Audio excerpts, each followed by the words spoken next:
Assalamualaikum warahmatullahi wabarakatuh. Selamat siang rekan-rekan sejawat semuanya. Sebelumnya saya mengucapkan terima kasih atas kehadirannya. Di sini saya Peron Bintang yang akan memandu sesi diskusi kita siang ini mengenai ISPA atau infeksi saluran pernapasan akut. Di mana saya akan mulai dari definisi ISPA. ISPA adalah infeksi akut di mana itu menyerang pada saluran pernapasan dimulai dari hidung sampai ke paru-paru dengan durasi sekitar kurang dari 14 hari. Di mana fokus diskusi kita siang hari ini yaitu fokus pada seorang anak usia 5 tahun yang terkena ISPA dan pneumonia atau ringan. Perkenalkan, nama saya Nastarweta yang akan melanjutkan tentang etiologinya. Mayoritas ISPA, terutama yang ringan, disebabkan oleh virus seperti rhinovirus. Kuman dan bakteri lebih jarang dan biasanya menyebabkan infeksi sekunder. Faktor risiko seperti polusi, gizi buruk, dan yang paling krusial, paparan asap rokok pasif sangat mempercepat dan memperberat ISPA. Dilanjutkan oleh rekan saya.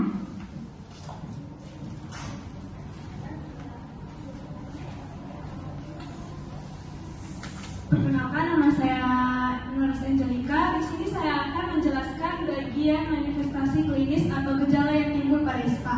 Jadi gejala yang timbul pada ISPA itu biasanya pilek, bersin-bersin, batuk berdahak atau ringan, dan demam. Selanjutnya itu gejalanya ini memburuk pada di 3 hari pertama yang kemudian membaik. Selanjutnya akan saya melanjutkannya.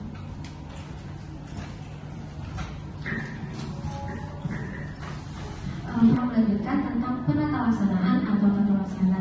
Nah, fokus utama ISPA ringan ini adalah suportif, yang dimana dia membutuhkan istirahat yang cukup, kemudian pemberian cairan yang adekuat seperti air putih atau kaldu, dan kemudian pemberian paracetamol jika demamnya lebih dari 38,5 derajat Celcius.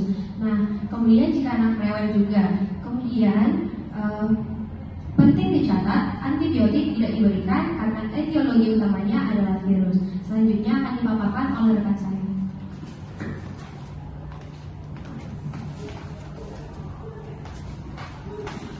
Baik, perkenalkan, nama saya Nurse Adelina. Di sini saya akan menambahkan tentang penata laksanaan yang sudah dijelaskan Nurse Anisha tadi.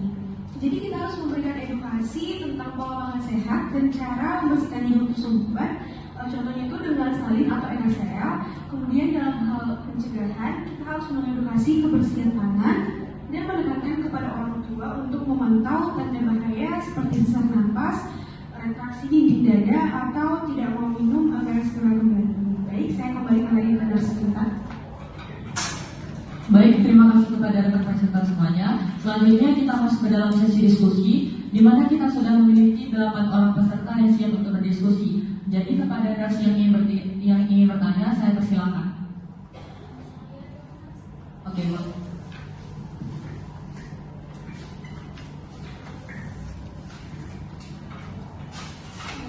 Izin nurse bertanya.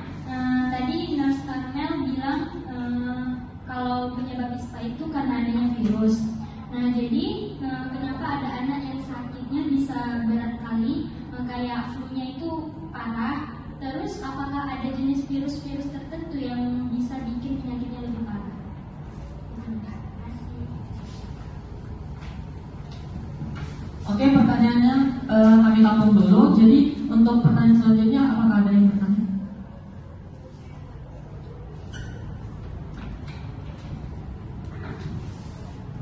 Saya izin bertanya untuk perawat Angel. Tadi kan nurse sudah menjelaskan tentang manifestasi klinis untuk ISPA. Jadi saya bertanya, apakah gejala muntah atau diare bisa dikaitkan dengan manifestasi klinis ISPA atau merupakan penyakit penyerta lainnya? Terima kasih. Oke, baik, terima kasih. Ada yang ingin bertanya lagi? Oke, boleh. Ini nurse semua. Di sini saya ingin bertanya kepada nurse Anisha yang tadi juga menjelaskan tentang penata laksanaan ISPA. Jadi nurse, selain cairan, apa sih rekomendasi praktis yang bisa kita berikan pada orang tua untuk mengurangi rasa tidak nyaman akibat batuk berdahak tanpa menggunakan obat kimia? Terima kasih. Saya nurse. Oke, terima kasih. Ada yang bertanya lagi? Oke, Bang.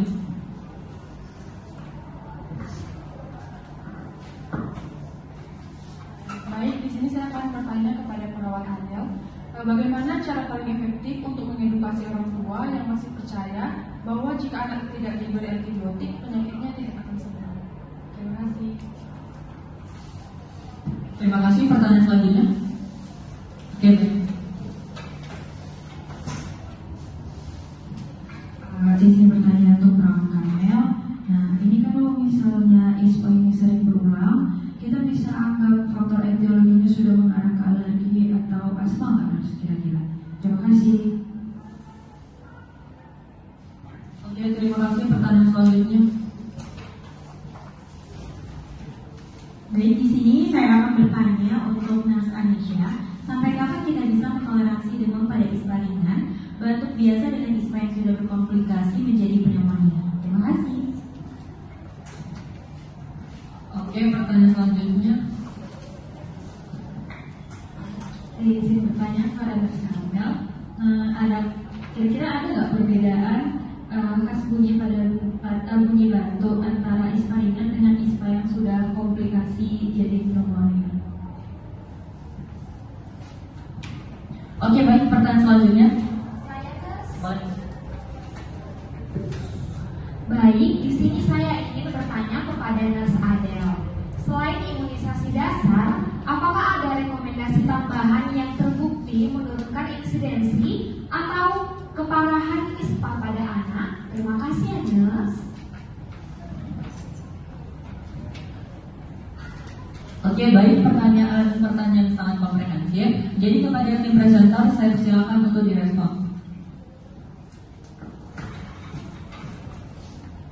Saya izin menjawab ya pertanyaan dari perawat umum dulu. Saya langsung menjawab saja tanpa mengulang pertanyaan, nggak apa-apa. Jawabannya itu iya, beberapa virus seperti influenza atau RSV bisa menyebabkan gejala yang sangat berat, mirip flu, bahkan mirip dengan ISPA. Lalu pertanyaan dari perawat ya, jika ISPA berulang, kita wajib curiga ada faktor komorbid seperti alergi, asma, atau bahkan tuberkulosis, dan harus dilakukan screening lebih lanjut. Lalu saya akan menjawab pertanyaan terakhir untuk saya, yaitu dari perawat India. Mengenai bunyi batuk pneumonia, biasanya disertai sesak napas atau rezim yang terdengar dari paru-paru, berbeda dari batuk ISPA ringan biasa. Oke, dilanjut dengan rekan saya.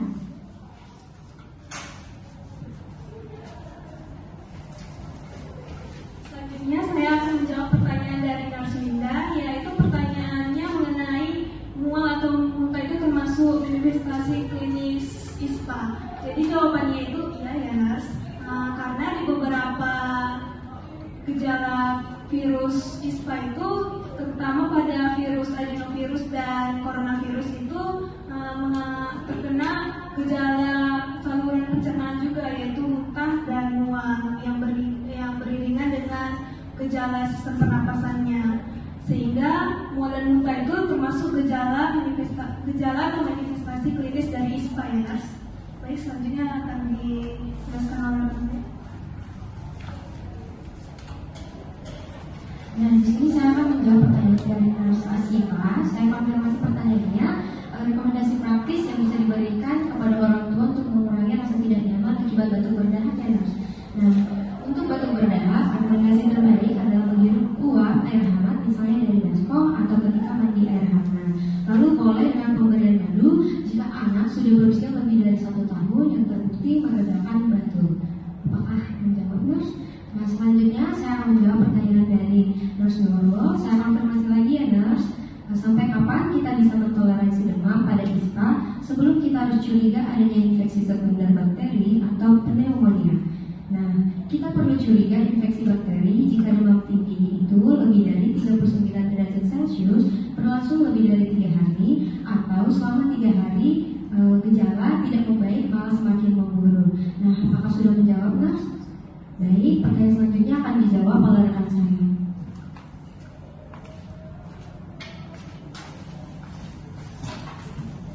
Baik, di sini saya akan menjawab pertanyaan dari Nurse Priska mengenai cara paling efektif untuk mengedukasi orang tua yang masih percaya jika anak tidak diberi antibiotik kedua dengan analogi. Ibaratkan palu itu adalah antibiotik dan nyamuk itu adalah virus. Jadi jika kita memukul nyamuk dengan palu atau antibiotik, palu tidak akan bekerja dengan nyamuknya dan nyamuknya tetap ada atau virus. Jadi kita jelaskan tentang resistensi antibiotik dan kapan waktunya harus diberikan. Selanjutnya saya akan menjawab pertanyaan dari Nurse Amel mengenai rekomendasi imunisasi tambahan yang terbukti menurunkan insiden atau paparan ISPA pada anak selain imunisasi dasar. Jadi selain imunisasi dasar, imunisasi TCV atau pneumococcal conjugate vaksin dan vaksin influenza sangat direkomendasikan untuk mencegah ISPA akibat pneumococcus dan virus influenza yang sering menyebabkan komplikasi serius. Baik, saya kembalikan ke Nurse Mita. Oke, baik. Kalau pertanyaan sudah direspon dengan baik, jadi kesimpulan diskusi kita hari ini yaitu kasus ISPA ringan bisa ditangani secara sportif. Perluasan peran edukasi tentang bahaya asap rokok dan rational use of medicine atau penggunaan obat rasional, terutama antibiotik adalah kunci utama dalam pencegahan dan penata laksanaan yang berhasil. Baik, kita tutup sesi diskusi kita hari ini. Saya ucapkan terima kasih.